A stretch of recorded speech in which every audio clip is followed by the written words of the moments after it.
y sin embargo, rodará. Aunque todos hayan muerto, rodará. Y si las mezquinas ambiciones de unos cuantos destruyen cada espacio, habrá muchos que desde la clandestinidad saldrán, tomarán piedras, atarán trapos y lo harán. Porque hay emociones que no se pueden aniquilar. Y entre los escombros de la ciudad bombardeada, una niñita hambrienta pateará un casco militar y con él regateará cadáveres soñando que gana el mundial. Porque hay sueños que no se pueden matar. Y si se sostiene con una muleta, aún así lo hará, porque hay ilusiones que no se pueden mutilar. Y cuando el tiempo se acabe y alguien haya vencido a su rival, la sustancia que contiene a los sueños rodará, se estrecharán las manos y jugarán un gol más.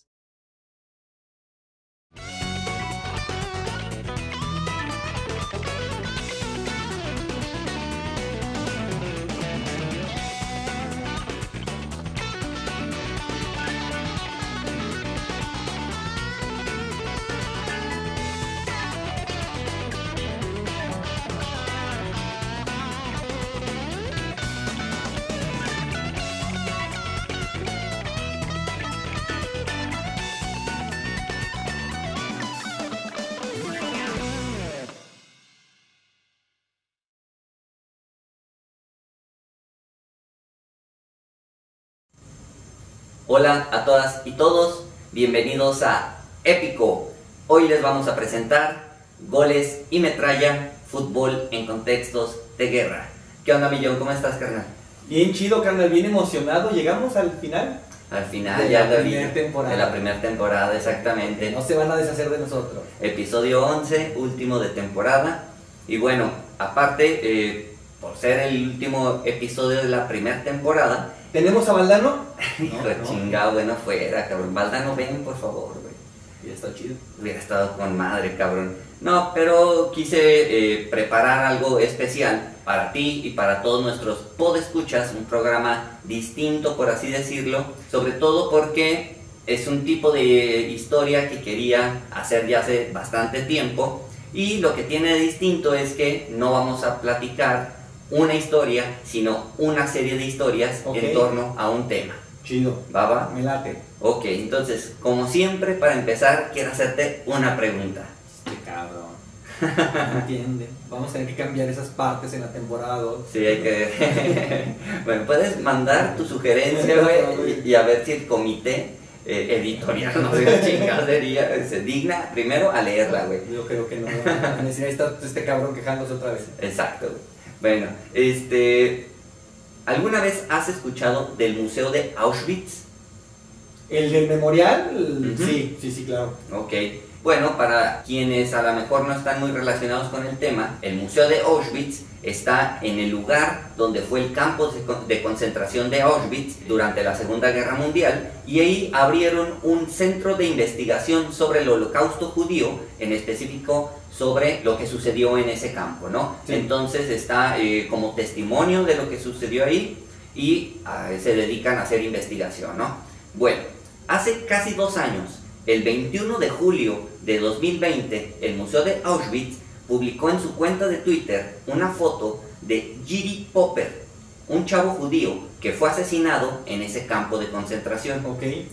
Este chavo vivía en Checoslovaquia y a los 20 años fue deportado junto a su familia al gueto de Teserín en julio de 1943, y en septiembre del mismo año lo trasladaron a Auschwitz, donde lo mataron unas semanas después, ¿no?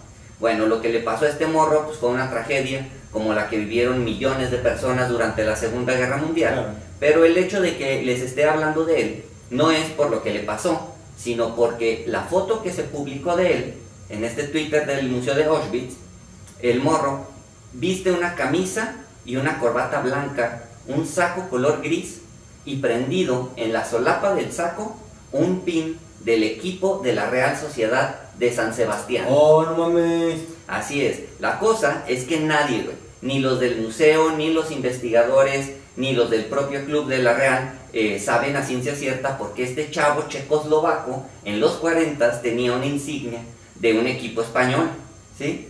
Y por qué carajos lo estaba usando, claro, cuando le hicieron ese retrato, ¿no? Bueno, Y si saco a colación esto, millón, amigos, es porque hoy vamos a hablar de fútbol y guerra. Bien, está ¿Ok? chido. Bueno, antes de empezar con las historias, quiero dejar en claro que una de las principales formas como se relaciona al fútbol y la guerra es desde la analogía. Sí, claro, el lenguaje es totalmente bélico. Claro, donde se hace una relación del juego como un conflicto bélico, ¿no? Claro. Sobre todo porque no es raro escuchar frases de que ciertos partidos serán o fueron una guerra, o incluso que algunos derbis locales pueden ser una guerra civil, Claro. ¿no? Desde el lenguaje se les relaciona.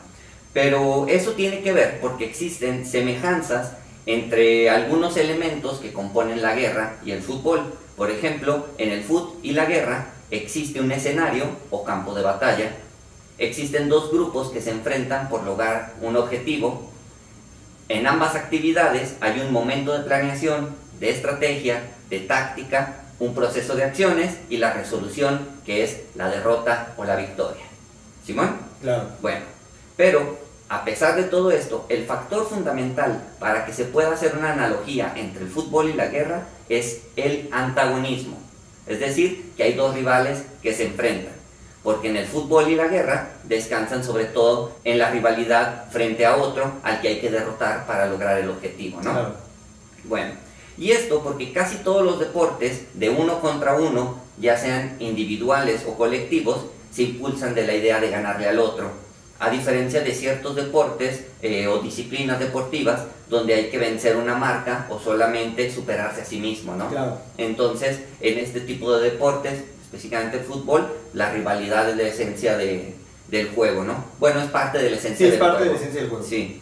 Ahora, eso es en el plano de la analogía, pero también desde la política están muy relacionados el fútbol y la guerra, porque el fútbol ha sido utilizado en muchos momentos por gobiernos nacionalistas y totalitarios, primero como una forma de demostrar superioridad a través de un club, Simón, a la otra vez hablábamos del franquismo, por ejemplo, pero también como un medio de propaganda dentro y fuera de las fronteras y como un gran generador de identidades nacionales. Sí, sí. ¿Ok?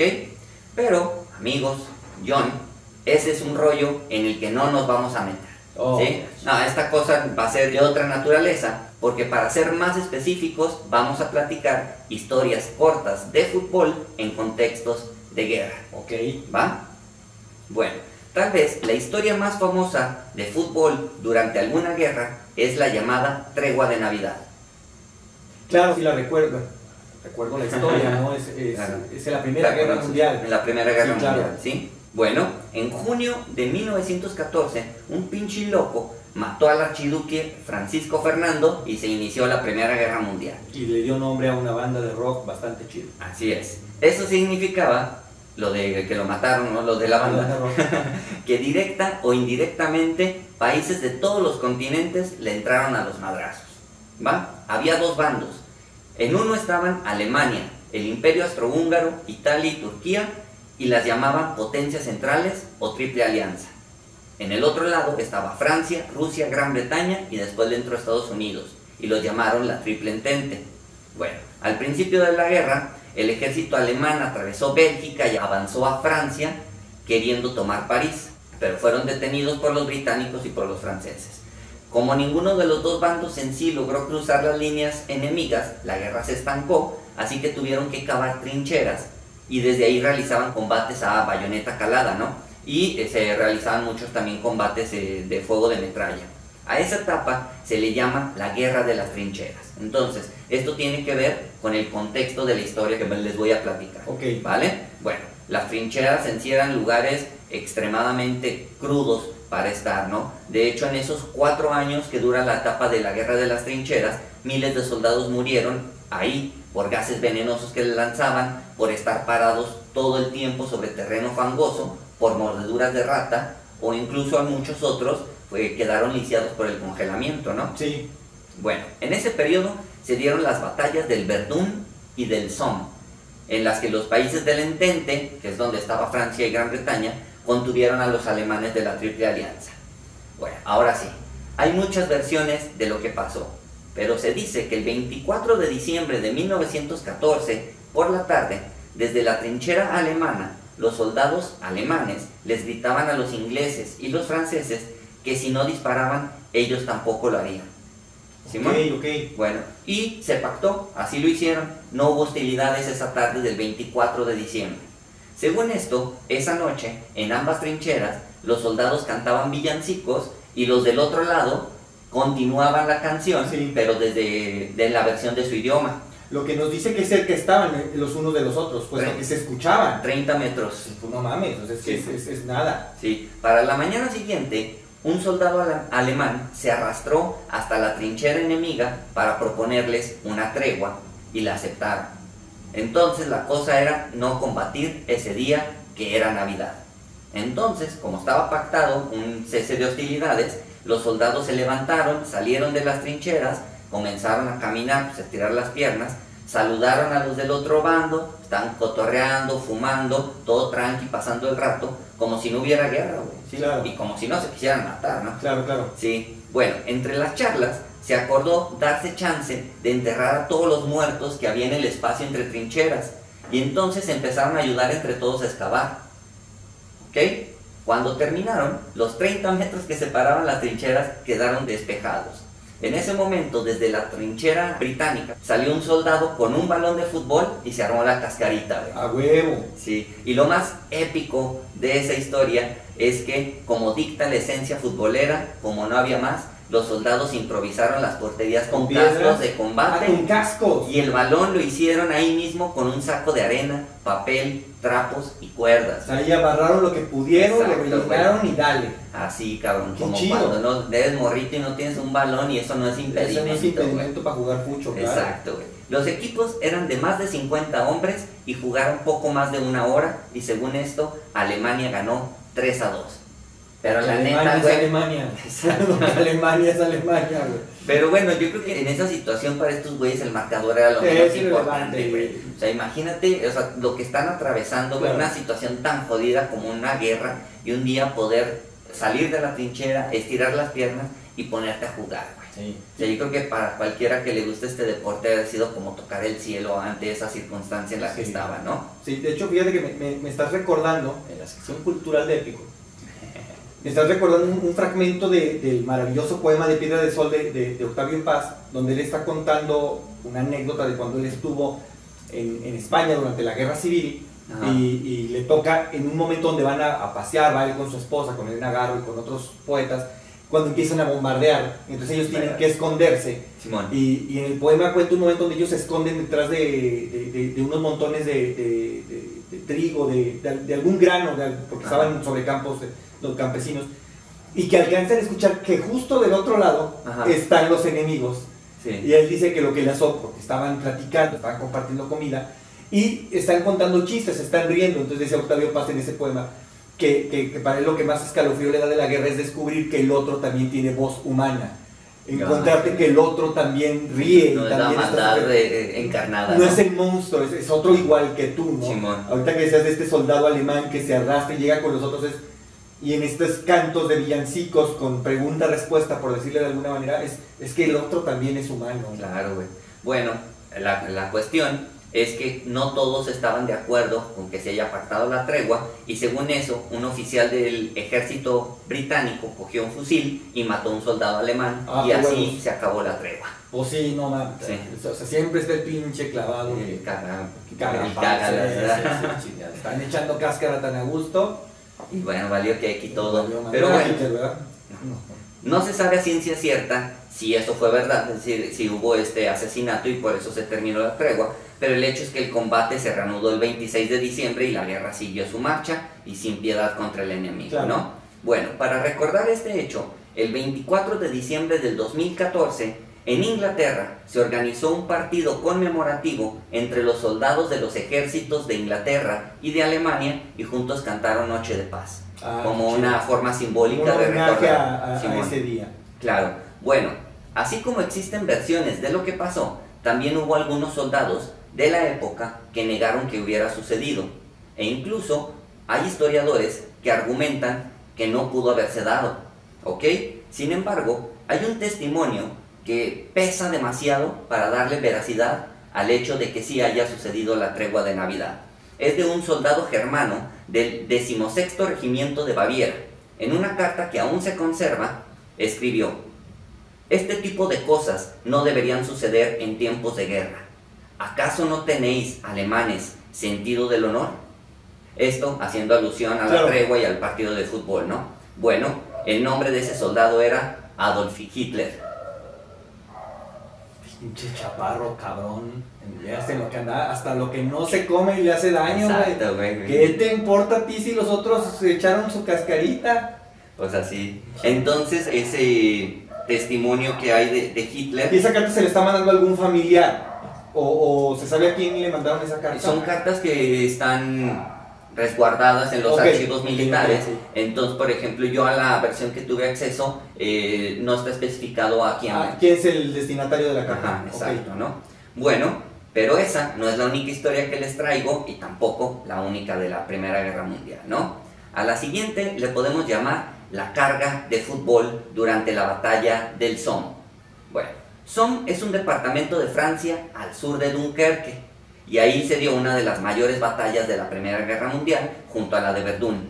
En la batalla del Somme se dice que murieron más de 1 millón de soldados de los dos bandos. Pero el primer día, que fue el 1 de julio de 1916, el ejército británico tuvo 57.740 bajas y de esas fueron 19.240 muertes.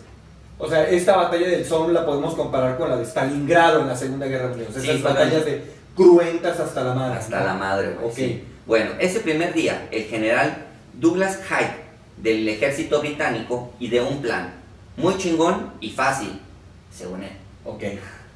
Poner minas en las trincheras alemanas para que al explotar los soldados alemanes salieran y 20 divisiones de infantería los sorprendieran con las bayonetas para rematarlos. El plan suena sencillo, pero la neta está bien pinche loco. Pues sí, güey, a ver, ven, plántale las pinches. Sí, si así fuera la guerra no hubiera durado 4 años ahí, güey. Exactamente, si hubiera acabado los 3 días. Total que los zapadores son los güeyes que cavan las trincheras, sí. Simón, pusieron las minas y al hacerlas explotar, los oficiales comenzaron a hacer sonar unos silbatos para que los soldados salieran de su trinchera a atacar a los alemanes. Bueno, uno de esos oficiales fue Wilfred Percy Neville, un morro de 21 años, güey, muy aficionado al fútbol. Como las órdenes eran que ningún soldado debía quedarse en las trincheras o lo fusilaban, a Neville se le ocurrió una forma de motivar a sus soldados. Consiguió 4 balones de fútbol. ¿Cómo? No tengo la más remota idea, cabrón. Le dio uno a cada uno de sus pelotones y les propuso darles un premio al equipo que marcara gol en la trinchera rival. ¿Sí? Bueno, es decir, meter gol era llegar hasta la trinchera alemana y matar a todos los alemanes que ahí estuvieran. ¿Sí? A las 7:27 de la mañana, Neville agarró un balón y lo pateó hacia el lado alemán y se inició el partido, por así decirlo, ¿no? Los capitanes de los otros 3 pelotones hicieron lo mismo. Los soldados y su capitán corrieron hacia lo que llamaban la portería, que era la zona de trincheras alemanas, y se empezó el ataque. Neville llegó hasta el pie de una trinchera con una granada en la mano y una bala le dio en la cabeza y cayó muerto. Otro de los capitanes les pasó lo mismo, pero al final del día, los 4 pelotones que estaban al mando de Neville lograron tomar las posiciones que les tocaban. En uno de los informes del batallón que se hicieron ese día, alguien escribió: a las 7:27 am, la compañía B comenzó a moverse fuera de sus alambradas. El capitán Neville se movía con calma por delante de sus hombres, dando órdenes ocasionalmente para mantener la formación dentro de la línea de avance. Esta compañía llevó 4 balones con ellos y fueron vistos regateando entre el humo de nuestro intenso bombardeo. Ok, a ver, entonces lo que estoy entendiendo es que aventaron las pelotas un poco para despistar al enemigo. ¿Esos güeyes están jugando fútbol? No, era una forma de involucrar a su pelotón como en una dinámica, es como de patada inicial, el balón va para allá, vamos a atacar, Simón. Okay. Y es como una dinámica justamente para dirigir el ataque, ¿no? Entonces, como proponerlo como si fuera un juego, y es como de vamos a meter gol, significa vamos a matar a los alemanes. Okay. Bueno, hoy en día se conservan 2 de esos balones en 2 museos del Reino Unido. ¿Cómo ves, güey? Pero mira estos cabrones, han estado ricos los balones, pero qué chido. Pues de cuerazo Sí, acá. sí. Pero está muy cagado. Busquen la imagen en internet y está como. Pues es muy peculiar la Sí, historia, claro, ¿no, güey? claro. Digo que es lo que a mí se hace bien cañona de esta historia, es que es justamente el lado B de lo que pasó en la tregua de Navidad. Sí, en esta historia se utiliza el fútbol para ser más Con eficaz cierta- en la guerra. Con cierta alevosía, claro, Simón. de alevosía de daño. En la otra sí era estrictamente en un sentido de tregua. Claro. Bueno, para seguir con las historias de fútbol y guerra, me gustaría preguntarte otra vez. ¿Has escuchado el nombre Yehuda Bacon? Yehuda Bacon, ¿no? ¿No? ¿Quién es? Bueno, el 2 de noviembre, el periodista José Pérez del diario deportivo Marca lo entrevistó. En primer lugar, le pregunta: Señor Bacon, ¿usted estuvo preso en Auschwitz?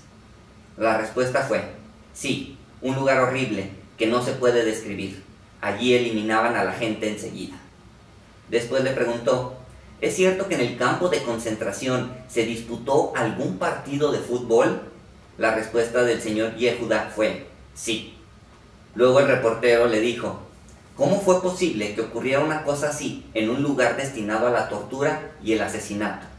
Yehuda respondió: es un sinsentido. Por eso no quiero que solo se diga que en Auschwitz se jugaba al fútbol. Eso era un infierno. Allí se mataban las personas. Es paradójico que en un lugar como ese campo de concentración se disputaran algunos partidos. Suena raro, incluso es difícil de entender, pero eso sucedió ahí. Madres, cabrón. Así, güey, que las siguientes historias serán de fútbol durante la Segunda Guerra Mundial en el campo de concentración de Auschwitz, lugar clave para los nazis para lograr la solución final. Ok. Bueno, nada más para dimensionar qué era ese lugar, amigos, John, según el Museo y Archivo de Auschwitz, los nazis registraron algo así como 1.3 millones de personas como prisioneros, pero se cree que otras 900.000 murieron en las cámaras de gas en cuanto llegaron. Ni siquiera alcanzaron a ser registrados.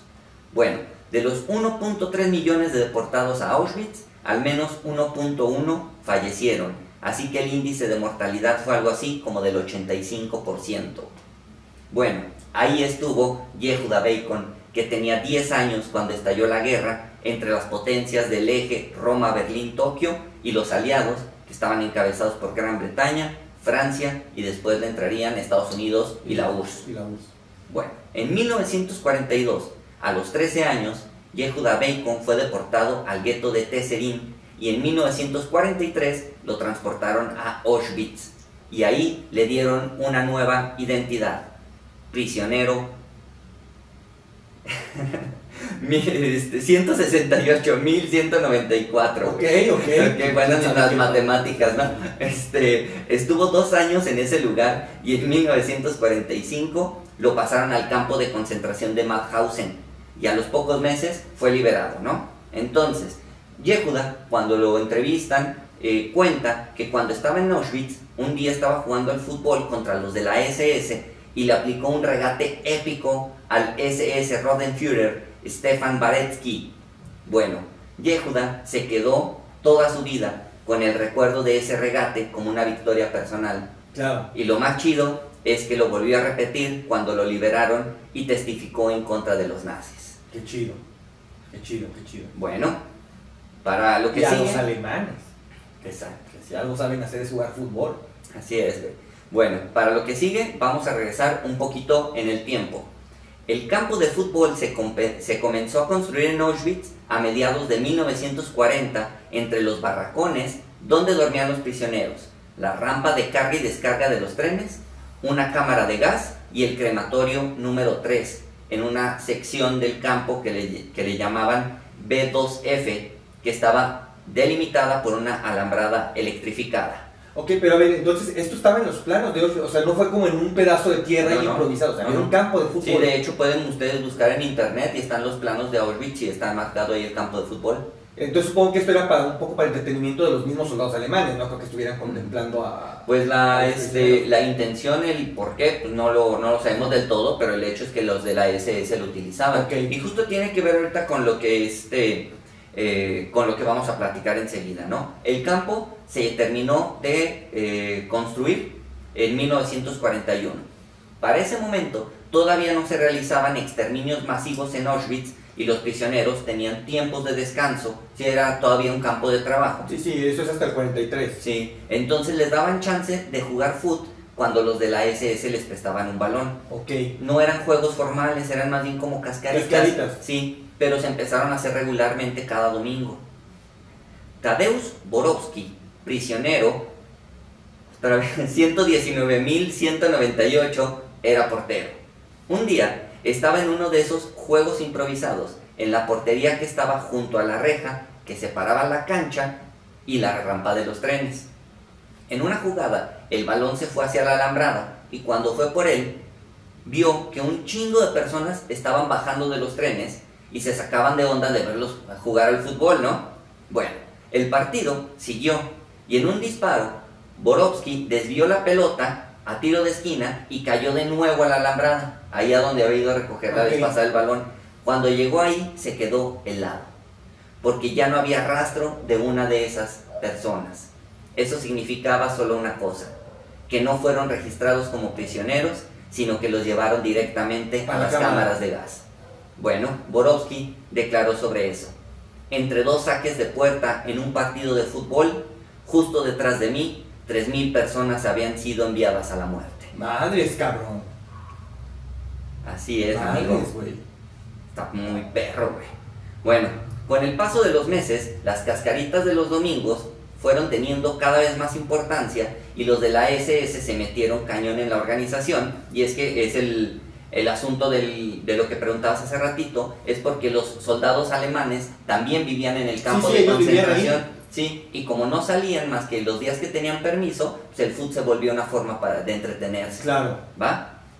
Al principio solo jugaban entre los de la SS, pero después comenzaron a dar chance de jugar la reta contra los prisioneros.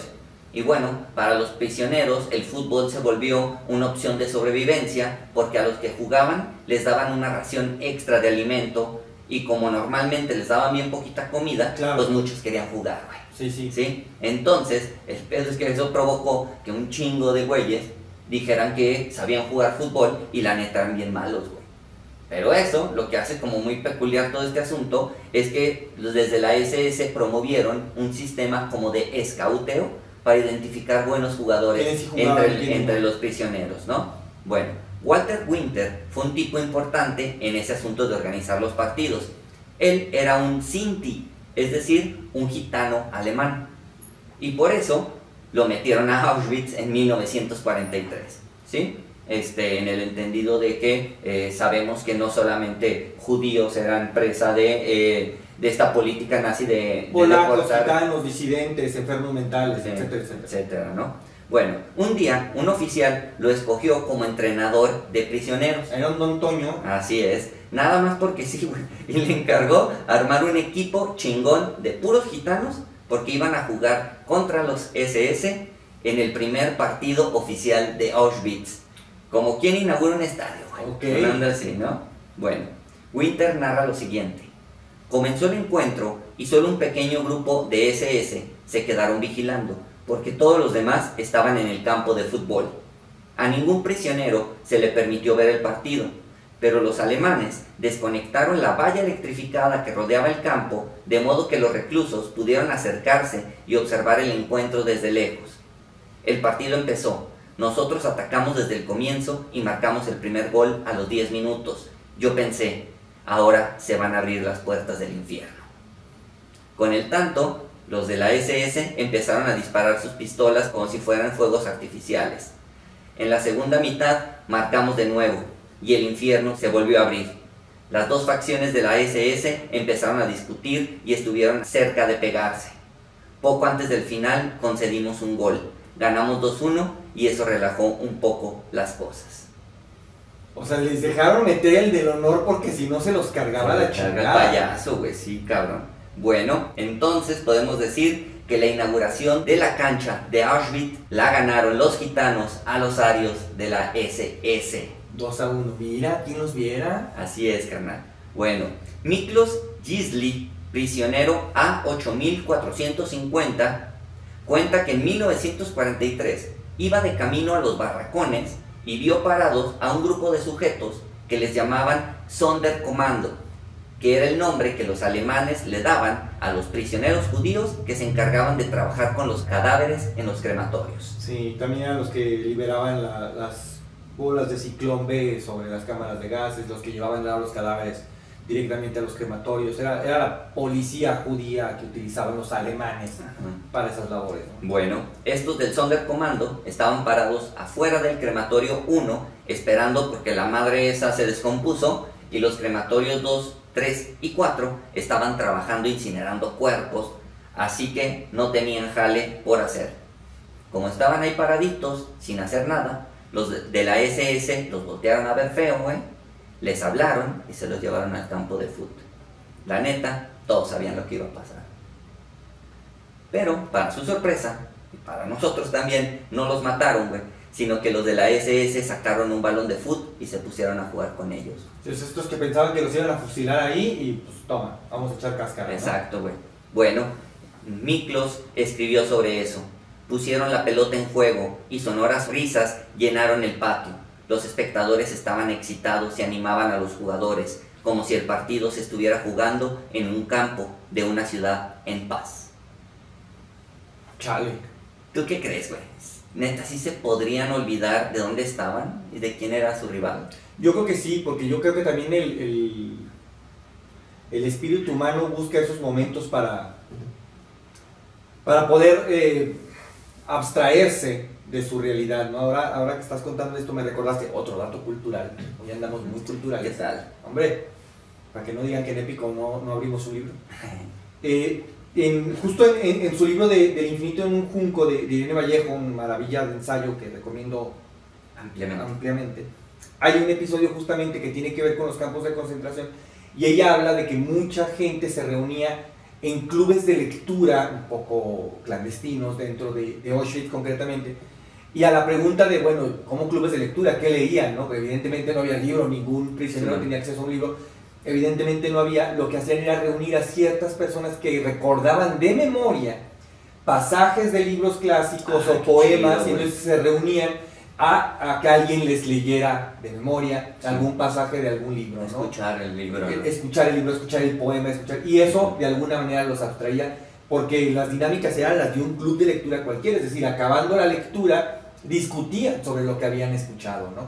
Entonces esto a mí me da pauta a que si había un espacio para que la gente se sentara a decir un poema y había gente del otro lado que se sentaba a escucharlo, tenía que haber alguien que se sentara a improvisar un ajedrez con piedras, a improvisar algo de fútbol. O sea, sí creo que la mente humana te demanda esos espacios para poder abstraerte de tu realidad. Sin contar todos los historiadores, escritores que sabemos que escribieron obras durante su estadía en los campos de concentración, claro, ¿no? sí. Creo que eso es de alguna manera lo que los pudo haber mantenido vivos, ¿no? Tener estos pequeños espacios que lograban durante esos breves minutos eso, abstraerte, ¿no? Sí, bueno, pero sin duda debe haber sido muy complicado olvidarse de dónde estaban, sí, ¿no? Claro, claro.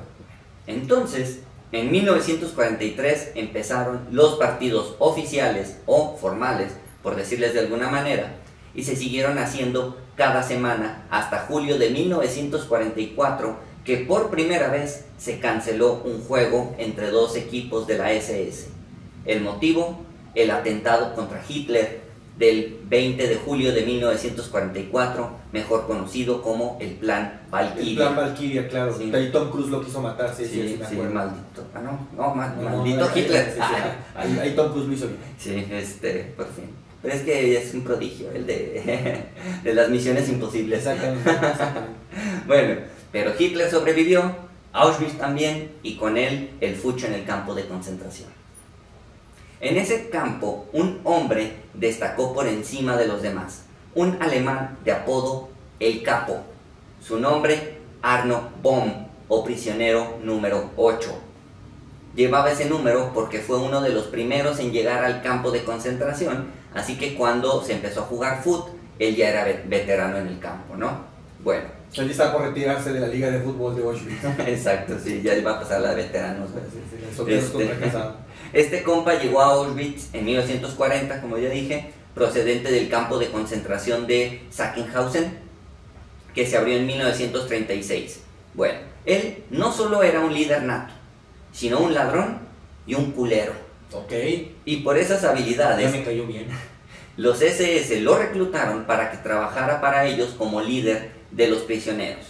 Bueno, a este cabrón, al capo, le gustaba el fútbol, y un día de 1944 se le ocurrió organizar un partido de fútbol, ¿no? Obviamente. Su idea fue que un equipo se formara con hombres que llegaron a Auschwitz en septiembre y el otro equipo se formara con los que llegaron en diciembre. Ok. ¿Va? Bueno, el juego se realizó el 6 de marzo de 1944 y el capo anotó todos los goles del partido jugando para el equipo de septiembre. Ok. Bueno, eso pasó porque los de diciembre no eran pendejos y lo dejaron anotar porque sabían que si perdía él era chido, claro. Se iban a vengar de ellos, güey. Incluso sus compañeros solo le pasaban el balón a él para que marcara porque sabían que si él no era la estrella, les iba a ir mal. O sea, él era el Oliver Atom de ese equipo. Sí, pero en culero. Bueno, al terminar el juego, el capo sorprendió a todos dándoles una sorpresa a sus compañeros. Y fue la mejor noticia que habían recibido desde que llegaron a Auschwitz. Eso no va a ser tan difícil, ¿no?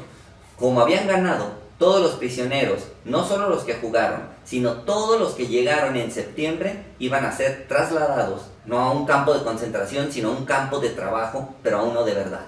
Ok. Ya no iban a tener en riesgo su vida, ¿no? Claro, o sea, jálale y aquí donde ya se lleva a cabo exterminio, el capo lo que les promete es: los vamos a trasladar a todos a un campo de trabajo de verdad. Entonces eso les dio una ilusión muy grande, claro, porque ya no estaba tan en riesgo su vida, ¿no? Esas sí eran primas, no las del pinche mundial, güey. Bueno, 2 días después, con unas 5,000 personas que llegaron a Auschwitz en septiembre, subieron a los vagones del tren que los iba a llevar a ese nuevo lugar. Qué loco, bueno, qué loco. Ninguna llegó, güey, porque a todos los mataron. Hijos de su puta madre, o sea, la tuve que haber visto venir. Sí, amigo, estaba clarísimo. Sí. Estaba clarísimo, hijos de la chingada. Ok, bueno, entonces, amigos, también hubo historias muy ojetes en torno al balón en Auschwitz. Pero hay una que es peculiar, porque no hubo un partido de por medio. Un día, un agente de la SS iba en su bici junto al campo de fútbol y vio a un chavito y le habló y le pidió que se acercara. Cuando el morro llega, el SS le pregunta su edad y el morro le dijo que tenía 18 años. Este güey, que era antropólogo y era un güey importante dentro de la SS, okay, le mandó traer de una bodega una tabla, martillo y clavos. Ok. Bueno, mientras el morro iba por eso, el antropólogo habló con unos soldados y estos se fueron en chinga a los barracones para llevar a los prisioneros al campo de fútbol. Bueno, cuando todos estuvieron ahí, el antropólogo, que se me había olvidado decirte otro dato de él, también era médico y se llamaba Joseph Mengele. ¿Me suena? Agarró al chavito del hombro, lo condujo hasta uno de los postes de la portería, lo recargó de espaldas a él. Puso la tabla de forma horizontal por encima de la cabeza del morro, como marcando su altura, güey. Y haciendo una especie de L con la tabla y el poste, un soldado lo clavó a esa altura, la tabla. Ya dije, qué poca madre, güey. Clavó la tabla al poste, que era de madera, entonces formó un ángulo con una L, ¿no? Bueno, cuando la tabla quedó fija, le puso un cagadón al chavito porque le había mentido cuando le preguntó su edad. Luego le dio una orden a todos los presos que hicieran una fila y caminaran hacia el ángulo que formaban la tabla y el poste. Uno a uno fueron separando a los que pasaban por debajo y a los que no. Okay. Simón, los que daban la estatura. Al terminar, ordenó mandar a la cámara de gas a todos los que estaban por debajo de la altura marcada. ¿Por qué? Porque era Mengele. Pues sí, básicamente. Hijo de su pinche madre. Así es, güey. Bueno, amigos, John, esos fueron algunos de los relatos que se pueden leer en el reportaje Yo jugué al fútbol en Auschwitz, de José I. Pérez, del diario Marca, para quien lo quiera checar, ¿no? Qué pinches historias, carnal. Sí, güey, la verdad es que está el balón y hay como cosas que al principio como que motivan, pero luego llega un momento donde lo que sucede es, o sea, de una crueldad encabronada, ¿no? Justo lo que estabas diciendo ahorita, ¿no? Es como si esta gente podía abstraerse, sí, podían abstraerse durante algunos minutos, pero luego volvían, ¿no? Es un poco eso, si nosotros no podemos abstraernos estando aquí sentados, platicando estas historias, estamos de pronto, cabe hasta la broma, y 2 segundos después recuerdas que esta gente las están masacrando, ¿no? Que las están exterminando. Sí, güey, no manches, está brutal. Pero, para terminar con la Segunda Guerra Mundial, vamos a hablar del mítico Partido de la Muerte. Ese sí era un partido de la muerte. Exacto, imagínate para que lo haya nombrado así, güey. Sí. Bueno, para que te des un quemón, amigos, de esta historia han escrito pesos pesados como Juan Villoro y Eduardo Galeano. Y por si les sirve de dato, de ellas se basaron para hacer la película Escape a la Victoria de 1981, donde salen Sylvester Stallone, Pelé, Bobby Moore, entre otros, ¿no? Bueno, ese juego sí sucedió. Fue en Ucrania en 1942. En ese entonces, Ucrania formaba parte de la Unión Soviética y en su liga de fútbol profesional los principales equipos eran el Dinamo de Kiev y el Lokomotiv, que también juega en Kiev, pero no pudieron terminar la temporada 40-41 porque se suspendió cuando Alemania invadió la URSS, ¿no? Claro. En junio de 1941. Con la ciudad de Kiev ocupada por los alemanes, muchos jugadores profesionales quedaron sin empleo y tuvieron que buscar un trabajo para sobrevivir. Muchos del Dinamo acabaron chambeando en una panadería. En parte, eso se debió porque un alemán que era dueño de esa panadería era bien futbolero y quiso organizar un equipo con jugadores que ahora eran ex profesionales, así que también contrató a otros de Lokomotiv. Sobre el por qué lo hizo, las versiones varían. Algunas fuentes dicen que lo hizo de puro gusto, otras que por echarle la mano a los ucranianos y otras que lo hacía por varo, porque este güey ganaba lana con cada juego que organizaba. Ok.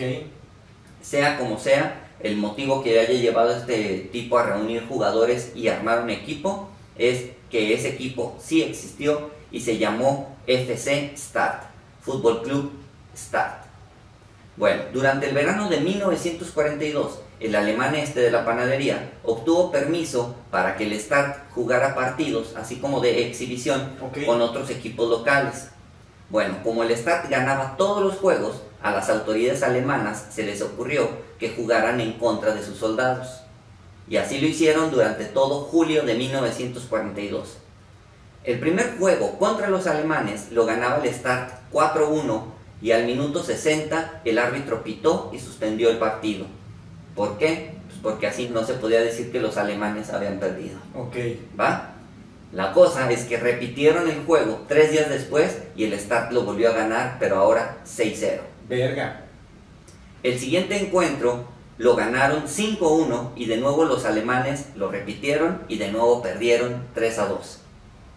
Ya un poco más decoroso. Pues sí, pero el asunto es que todo esto se volvió un problema porque las autoridades alemanas creían que el FC Start ganara tantos partidos en contra de los alemanes podía alentar el nacionalismo de los ucranianos y motivar la resistencia, así que se pusieron una meta que era acabar con ellos. Para hacerlo, organizaron un equipo con los mejores jugadores de la Fuerza Aérea Nazi y algunos jugadores profesionales de Alemania que militaban en el ejército alemán. Bueno, este equipo se formó y su única misión era ganarle al Start y humillarlo, porque a final de cuentas eran prisioneros de guerra que les estaban dando un baile. Ok. ¿Va? Bueno, se armó el partido y le pusieron fecha, 9 de agosto de 1942. Existen versiones de la historia que afirman que ese día, antes del partido, un oficial alemán habló con los jugadores del Start diciéndoles que tenían que perder o de lo contrario los mataban. Sin embargo, existen otras versiones que dicen que sí pasó eso, pero que fue durante el medio tiempo. Así que, a pesar de las contradicciones, al parecer esa amenaza fue cierta. O sea, es un hecho, lo único que no está como muy claro es si fue al inicio o a la mitad, pero lo que ocurrió, ocurrió. Exacto. Ok. Bueno, Antes del silbatazo inicial, la cosa ya iba mal, porque cuando los jugadores entraron al campo, los formaron y el árbitro les ordenó a los del Start que hicieran el saludo nazi ante las autoridades germanas que estaban presentes en el estadio. Ay, cabrón. Sí, bueno, mancho, está bien fuerte. Bueno, según David Herrero Ochoa, los alemanes siguieron las instrucciones al pie de la letra. Pisaron el campo, presentaron formación y saludaron a las autoridades del palco con el brazo en alto. Todos gritaron Heil Hitler. Los ucranianos saltaron al campo, presentaron formación en fila india, alzaron el brazo, ignorando la advertencia del árbitro, se llevaron el brazo al pecho y en lugar de gritar a favor del Führer, aunaron sus voces en un desgarrador grito que resonó por las gradas del estadio. Fitzcultura, que significa viva el deporte. Madres, güey. O sea, si pensamos que lo de Kaepernick con rodilla al piso, veamos lo que provocó estos güeyes. En ese contexto, güey. Joder. Hay que tenerlos bien puestos. Sí, güey. cabrón. Sí. Bueno, el primer tiempo fue duro y trabado, con un chingo de patadas y faltas de todo tipo por parte de los alemanes, pero no se les pitó nada porque el árbitro era un oficial de la SS. Era de esperarse, ¿no? Sí. Bueno, de hecho, el primer gol alemán cayó después de que un jugador nazi pateara en la cabeza al portero del Start. Ok. Aún así, el Start llegó al medio tiempo ganando 3-1. En el segundo tiempo, el juego se abrió y hubo 4 goles más, 2 de cada equipo. Pero una de las jugadas más recordadas del partido sucedió casi al final del encuentro. Un defensa del Start recuperó el balón y salió desde su área con él. Dribló a todos los jugadores alemanes que le salieron al paso, a lo Maradona, incluso al portero, güey. Solo, frente a la portería, pateó el balón hacia las gradas. En algunos artículos que leí, se dice que lo hizo para evitar las represalias, claro, por lo humillante que iba a ser esa derrota para los alemanes, pero particularmente yo me quedo con lo que escribió el maestro Juan Villoro sobre eso. Klimenko hizo la jugada más valiente en la historia del fútbol. Solo, ante la portería, demostró a sus verdugos que no era como ellos. Los perdonó. Ay, cabrón. Bueno, el Start ganó 5-3 y todos pensaban que los alemanes se vengarían por la humillación y los iban a fusilar. Pero eso no pasó.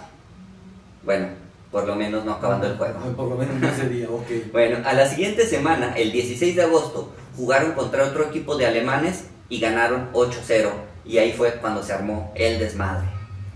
El 18 de agosto cayó la Gestapo a la panadería y se llevaron detenidos a varios jugadores, que porque eran sospechosos de pertenecer a la NKVD, que era la policía secreta y hacía trabajos de contrainteligencia para el Ejército Rojo. O sea, fue lo que se inventaron, básicamente. Así es. Bueno, a Nikolai Korotchik se lo llevaron para interrogarlo. Querían saber si entre los jugadores había espías que trabajaban para la resistencia y a él lo torturaron hasta la muerte. A los detenidos los mandaron al campo de concentración de Sirets. Nikolai Trusevich, Iván Kuzmenko y Alexei Klimenko fueron fusilados en febrero de 1943, inculpados de haber robado carne para comer. Bueno, citando de nuevo David Herrero Ochoa, cuando los nazis abandonaron Kiev y el ejército de Stalin venció a los nazis, todo parecía indicar que el infierno de los futbolistas del Start había acabado. No fue así. De manera tan injusta como sorprendente, los supervivientes del horror fueron acusados de colaboracionismo por jugar al fútbol con el enemigo en época de guerra. Ninguno fue ejecutado por la policía represora de Joseph Stalin a cambio del silencio absoluto. Los stalinistas no solo no consideraban que aquellos prisioneros de guerra no habían tenido un comportamiento heroico, sino que fueron acusados de confraternizar con el nazismo y la SS. Chal. O sea, es que no me sorprende nada, ¿no? Esto viene de la orden del güey que dio la orden de ni un paso atrás en Stalingrado, ¿no? Y el que diera un paso atrás era fusilado. Es ese mismo güey el que ese mismo cabrón, sí, güey. Chale. Es frustrante, güey, ver que el trato que reciben estas personas, cuando realmente ellos no están colaborando, ¿no? O sea, claro, ellos estaban jugando un partido de fútbol y cuando ellos, en cierta medida, te aseguro, podían darle un aliciente emocional a las personas de su país, ¿no? Es que a ver, evidentemente el contexto no está ni cerquita, ¿no?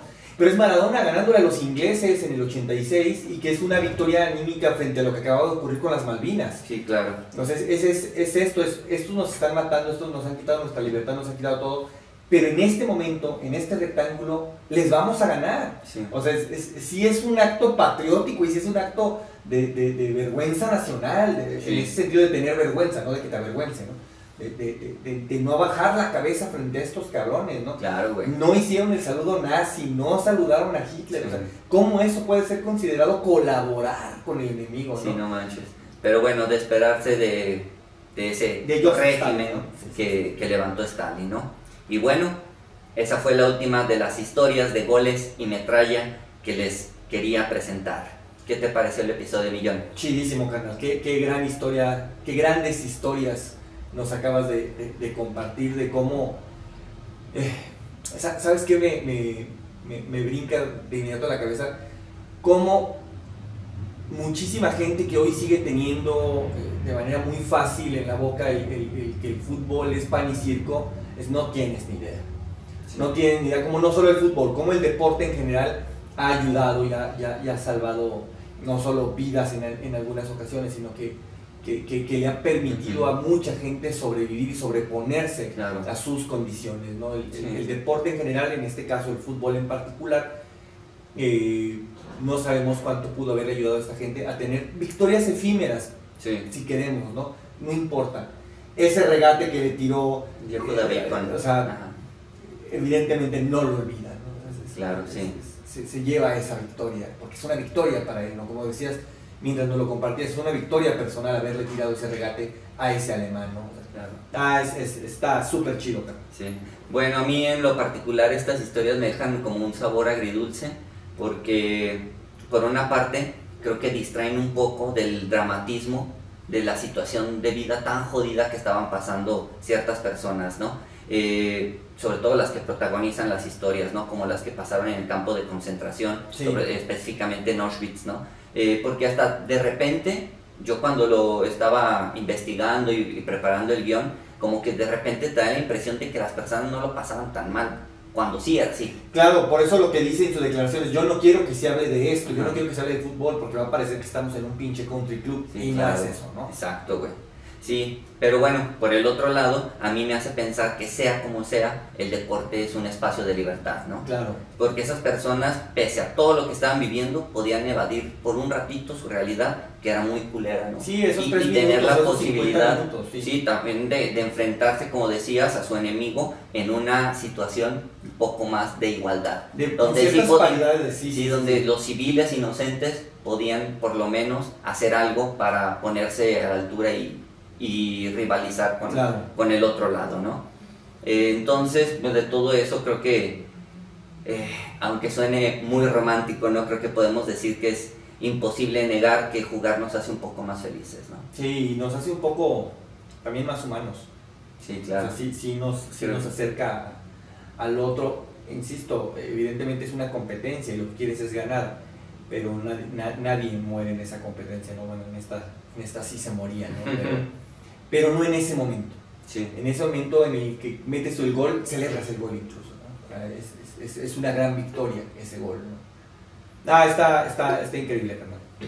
No, pues gracias. Y bueno, creo que algo que es innegable también es que pase lo que pase, los balones de fútbol nunca van a dejar de rodar. Como decía Maradona, ¿no? La pelota no se mancha. Así es. Pero bueno, eso fue todo. Así que, amigas y amigos, esto fue el último episodio de la primera temporada de Épico, un podcast baldanista de historias deportivas hecho por y para amantes de los deportes. Yo fui Víctor. Yo soy Jonathan. Nos vemos dentro de unas semanas en una nueva temporada. No olviden suscribirse, seguirnos, dar like y todo eso que ya. Sí, visiten nuestras redes.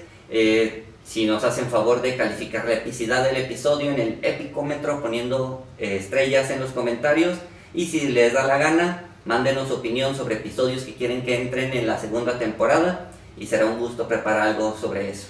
Va a ser todo un gusto. ¿Algo más, Millón? Agradecerle a Agua Vida que nos mantuvo vivos hasta aquí. Así es. Llegamos al final de la temporada y no nos han quitado el patrocinio. Así, hasta donde sabemos. Hasta donde sabemos, vayan ustedes a saber si ya regresemos y ya no hay agua vida aquí, sino modelo especial. No sé. Uy, esperemos. No es que no queramos agua vida. No queramos agua vida, pero una coronita no está mal. Pero bueno, gracias a todas y todos. Nos estamos viendo. Cámara. Cuídense.